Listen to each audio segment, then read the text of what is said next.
young voice.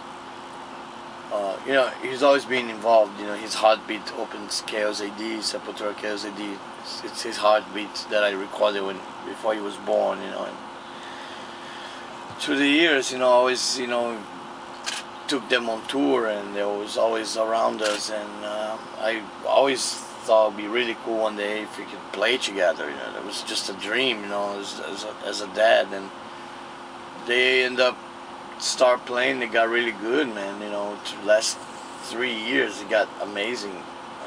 Just jump to become a really good drummer, and we took him to South America, to Brazil, and he played with us, and it was excellent. Everybody loved it, and that's when I decided to give him the chance to do the record with. So I record Savages with him, and he's with us right now. So it's a bit of a dream come true for me, for a father, you know, to have my son playing. It's great. No, SOULFLY doesn't have a way to go. That's what's cool about it, is keep changing, you know. So we did Enslaved, that was more extreme, surprised a lot of people. And we did Savages, more groove. And the next one, who knows, maybe it's you know, you'll be all fast, maybe, you know, or more melodic.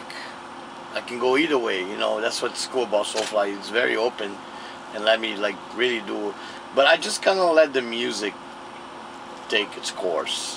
When I'm writing the next record, I would know where the music is at, and I'll just let the music take me to that place, you know. It's always, I just follow the music most of the time. They both play hard. They both hit very hard, and it's something that is common. And I know that Zion got it from his uncle, and to me it's great because I love hard-hitting drummers. I don't like drummers that play light. And our last drummer, Dave, played very light. He was good with double bass, but you could barely hear the snare. You know, so when Zion plays, you hear. It hits hard. Of course, you know, but that's what's good about it. Makes you write good music, you know. I always say the more fucked up the world gets, better music you get out of it, you know. You know, the Savages was the idea of human condition, mankind going to the future with internet and mission to Mars. At the same time, we're decapitating people in Mexico, and, you know, chemical gassing people in Syria. So we are still savages in the heart. The humankind is, we're all savages. So that's what gave the name of the album, Savages. It was a simple name too, and I like simple names. I like records with one name that's very simple but makes you think a lot about the subject. Yeah, it's important, you know. Don't do that all the time, but from time to time we tend to write a little bit about that. And I kind of like just keep a ear, mind open to everything around me, you know. And a lot of times a movie can give you a good idea for a song or a book, or even just touring in general. You see something on the street that will give you an idea that you can write a song about that. And I generally just keep very open-minded attitude that anything can become a song. Just gotta keep, you know, your ears open, your mind open, you know, and just find cool subjects. And I think you gotta find subject that fits the music too. The music is very brutal, you know, so that's why I choose topics like Cannibal Holocaust and you know, Master of Savagery, El Come Gente, you know, it's like stuff that's brutal also. That was kind of a idea to make it into a choice for the fans, because not all the fans like those instrumentals, you know, so some people don't like it. So we give the people a choice. If you like that, you can get on a B-side bonus track If you don't bother, just buy the record as it is. And also because it keeps the album heavy, because Enslaved was an extreme record, and I didn't really see a place in Enslaved for the instrumental to come in. It didn't fit anywhere in the record except the very last song. It was the very last song, so we just decided to put as bonus track. I think it's something that makes sense, you know. Gives people a choice. Yeah, it's a great. I always wanted to work with Terry in a producing situation. I love the stuff he did in the past, the Pantera records and Deftones, Soundgarden, and make a whole record with Terry for me was always something I really wanted to do. And I had the opportunity when I started talking about the creation of Savages. I got to ask him if he wants to do this record, and he accepted. So we went with him, and I thought it is my favorite sounding Soulfly record of all of them. Savages got the best sound of all the albums, and that's credit to Terry. He's amazing producer. Good. Just professionalism, you know. He's very professional on miking stuff. Even how he just mics the drums is very. He's got a technique that works, you know.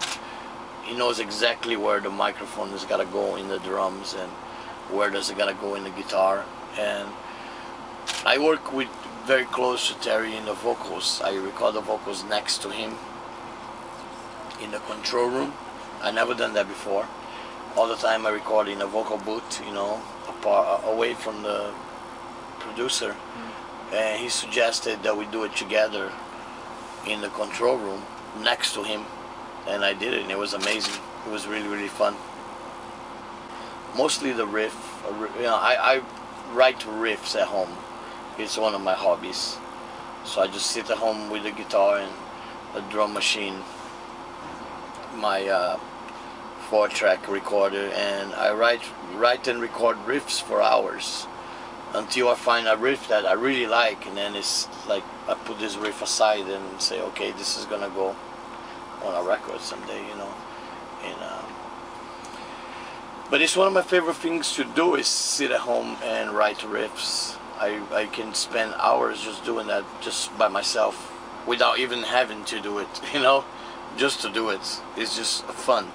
It's like a way to kill time. To me, that's really, I still really enjoy just grabbing the guitar and writing riffs, you know.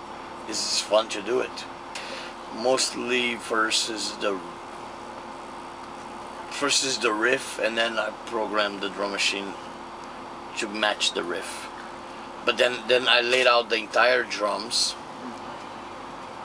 then I played the riff on top of it. Yeah, you know, the chorus thing started a long time ago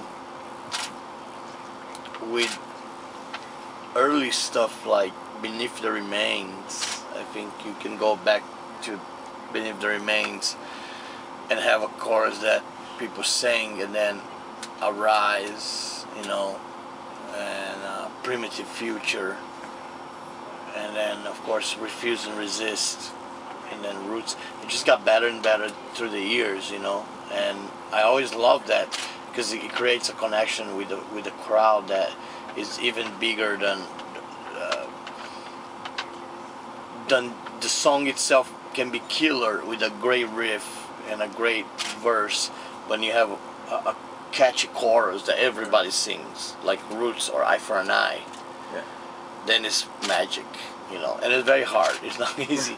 It's difficult to keep trying to find what Mark calls it, the hooks, you know. And I'll keep trying to find the hooks for every record. Yeah, maybe, you know, it's a good idea, you know. I always love Inner Self and Mass Hypnosis, and you know, and Beneath the Remains itself, the title track. That was always fun to play live, you know. So hopefully we can incorporate some more of that on a live show. We used to play Mass Hypnosis with did on the last Soulfly tour, and Inner Self has always been a big song also in the set list. So yeah, mostly in the studio. We work in the studio, and mostly he'll grab a riff, sometimes a very simple riff, and makes it a little cooler, changes a little bit.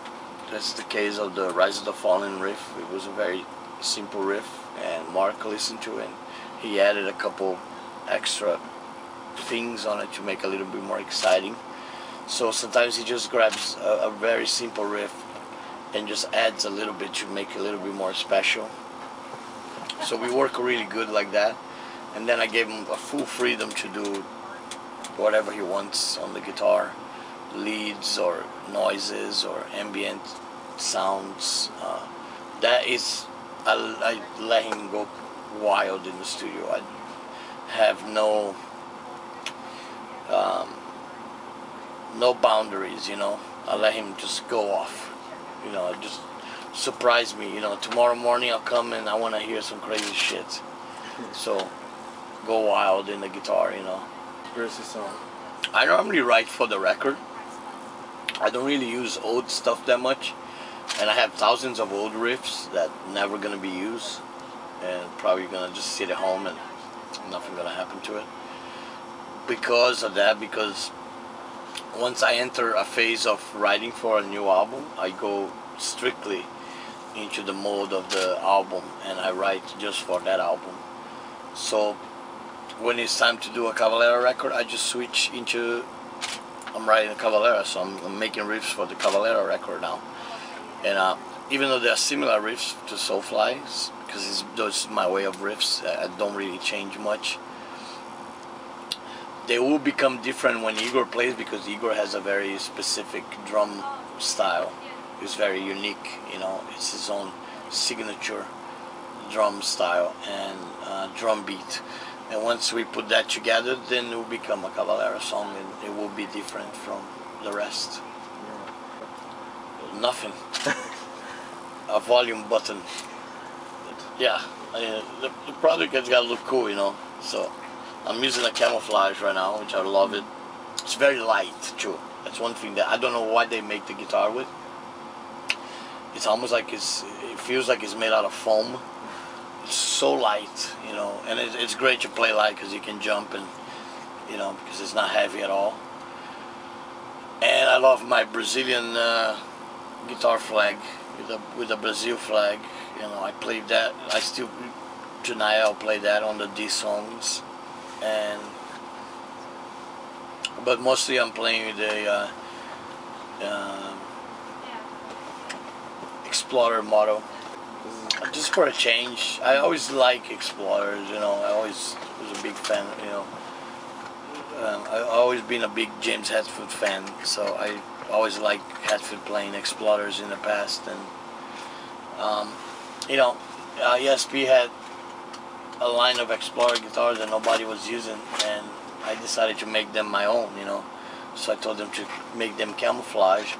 They're supposed to do an orange one that will go with Savages. Supposed to be ready in the next couple months. Hopefully I'll have that for the next tour. Yeah, I still play 4 strings.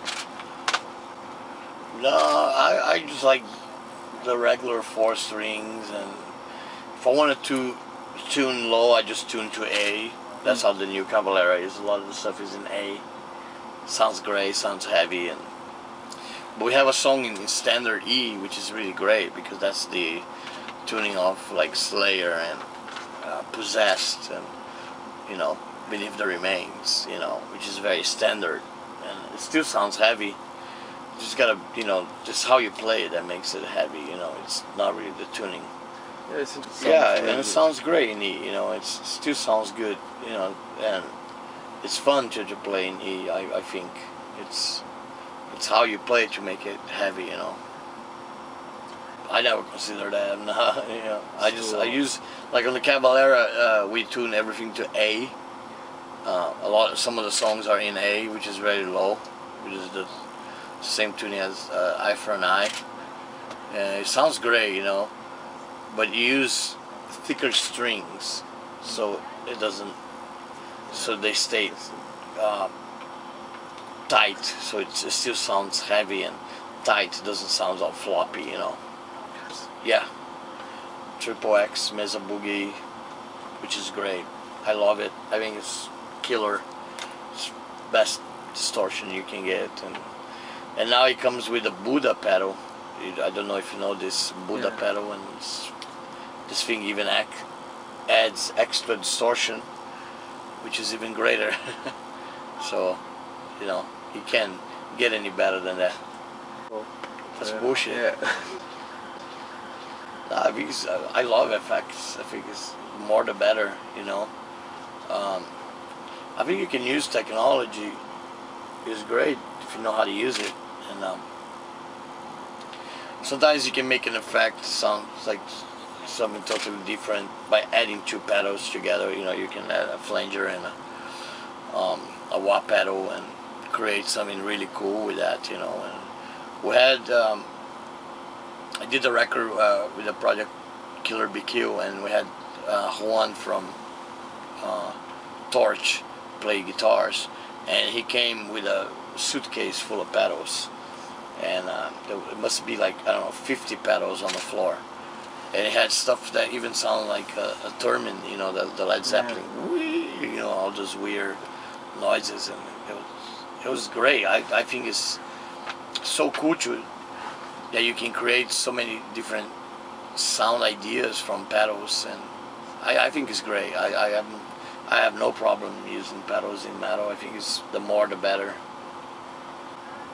Yeah, I still have the same passion. I'm a really big fan of the music, you know, and I love